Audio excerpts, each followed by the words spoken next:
We turn now to the case of that awful and deadly massacre at a Buffalo supermarket. Tonight, federal prosecutors now saying they will seek the death penalty in the hate crimes case against a white supremacist who killed 10 black people in Buffalo at the grocery store he visited several times before the attack. Here's our senior investigative correspondent, Aaron Kotursky, from Buffalo tonight.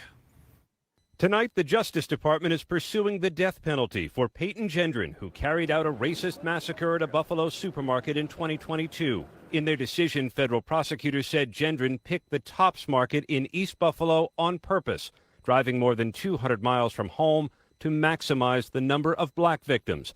He had scouted it in advance and live-streamed the attack, prosecutors said, to incite violent action by others. 10 black people were killed in the attack, including Pearl Young. Today's decision to seek the death penalty doing nothing to diminish the pain of her daughter. Whatever decisions they made, it's not going to do anything in terms of what my heart needs, and my heart needs healing. Mark Talley's mother was Geraldine Talley. I would have preferred he spend the rest of his life in prison, suffering every day. I think he's getting off the hook getting the death penalty. Gendron is already serving a life sentence after pleading guilty to state charges last year when a man lunged at him in court. He will now be tried on federal hate crimes and weapons charges. The decision to pursue the death penalty was a first for the Biden administration, which has also imposed a moratorium on federal executions. Tonight, David, defense attorneys called it. Man, I absolutely love what that one brother said. See, people, and I was talking about this yesterday, said, people think that the death penalty is worse than prison. Like that man, like that brother said, that death penalty is giving him a way out. You know what I'm saying? Yeah, of course it's death, but then that's it. Once he's dead, he's dead. But spend life in prison as it's a lot more punishing than the death penalty. Yeah, right. But I want to flip this. All right.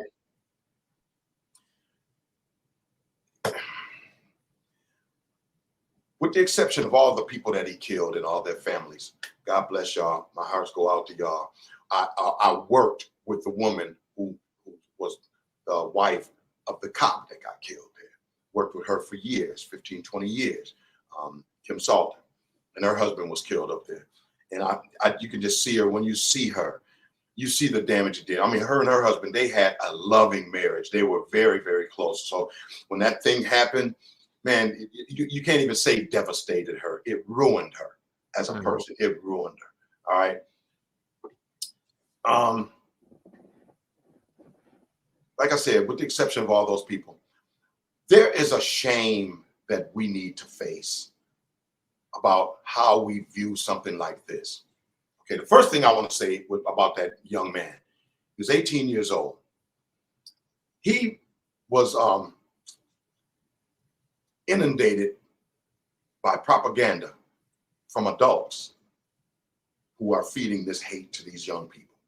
All right, they fed all this stuff into this kid's head enough for it to work. They got the desired result of all the mess they fed him over the years. You know what I'm saying? Okay, let's put this on us now. Look at our young people.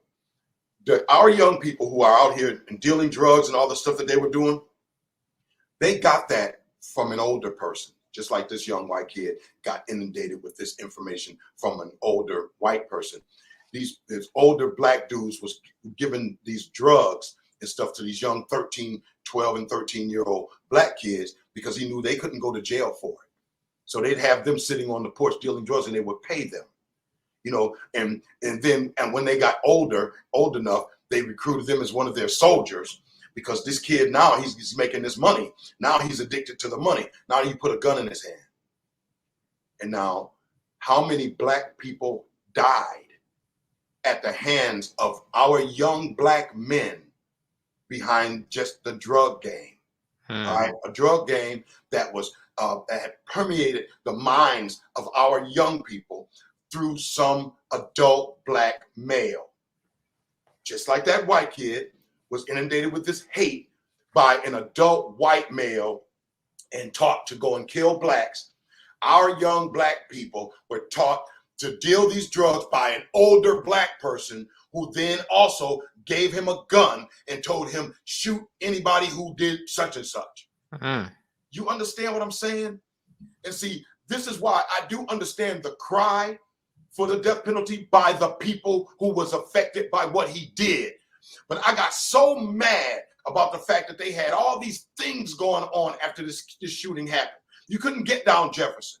They got all free food, free this. That thing went on for 3 months. And here in the same breath, we had just finished burying some young blacks who were killed by blacks. And not one black person asked for the death penalty. You understand? Right. This kind of thinking bothers me because it seems like it's okay that we kill each other. And somebody actually said that to me. That, you know, yeah, pretty much it's okay that we kill each other. But no, we ain't gonna have no white person coming in and killing. I'm stunned by that. That's So even worse. That is is even worse. Even though what that white kid did, it was a more violent crime. It was very, very violent. But very violent. When black on black, it's like Yeah, it's but like you a gotta- long-term Yeah, but thing, you gotta and we really don't put no emphasis on it or really focus spotlight on it. That's Is right. that what you're saying? Yeah, well, yeah, they don't put a spotlight on it. And I don't care what no one says. Anybody that lost a child through a drive-by shooting, they feel just as much pain as the people who lost their parent or the loved one in the top shooting. It wasn't that it was the most violent thing. It only took one bullet for that person. That's their family member. You understand what I'm saying? No different than the woman who just buried her son who was killed by a black dude. Don't tell me the pain is different. It's not. And I'm sure that that woman whose son just got killed by a black person, and then all of a sudden this white kid comes in and riddles the tops with bullets and kill all these people. Now her son is forgotten. They're not even looking to investigate her